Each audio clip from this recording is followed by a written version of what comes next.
Let's take a look now at the specific methods of the iterator. The iterator only has three methods, three lonely methods.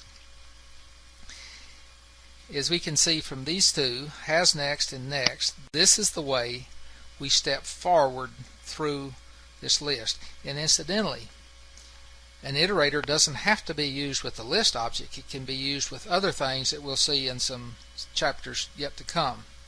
But it can be used against a list also. Typically, this method here is put in is the Boolean of a while to ask permission. Is it okay to step forward? In other words, is there a next element, a next object in the list? And if there is inside the loop, you would execute this, and that would return whatever object was sitting there at that position. Now, this method here, remove, does something. It removes the item returned not at the position you're sitting at, but it removes whatever was returned by the last successful next with a provision. You got to pay attention to this provision. Providing there were no other intervening remove operations. So you need to pay attention to those little details there. Well, how would we create and then use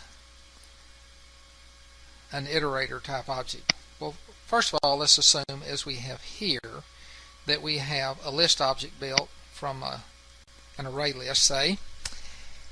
And if you'll remember back, I believe it was lesson 42, where we studied the list interface, one of the methods was this right here.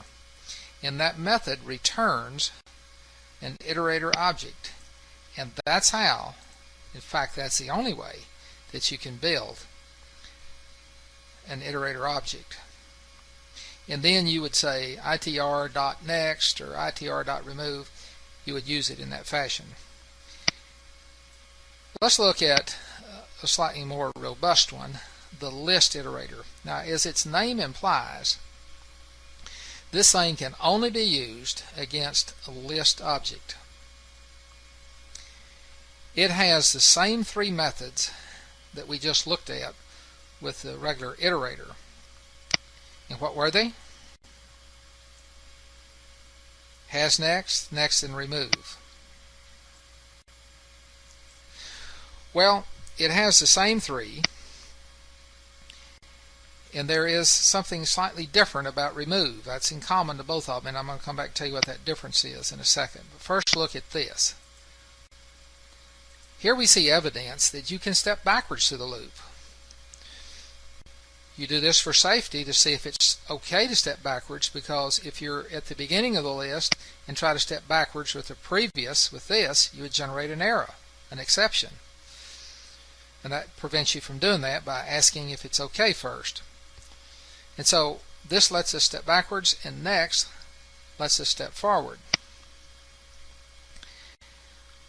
This is a useful one here. Basically what this does, in effect, is tell you which index you're on. It basically gives you your position in the list.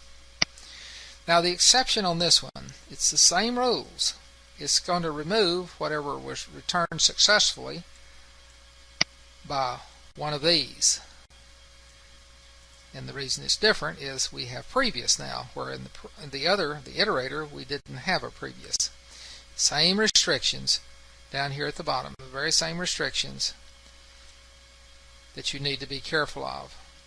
This is true providing there were no intervening add or remove operations. Now, down here, let's look at this method.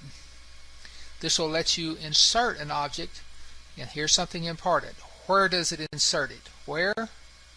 Just left. It inserts your object just left of the current position. Look at this.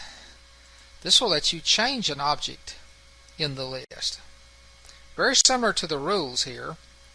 Very similar to the rules for removing. In fact, it's just almost identical. It's going to change what? Whatever was returned by the last successful next or previous. Again, with that provision. So those things are a little bit tricky, and you want to just make sure you're observing the rules, or you'll get some results that you're not really expecting.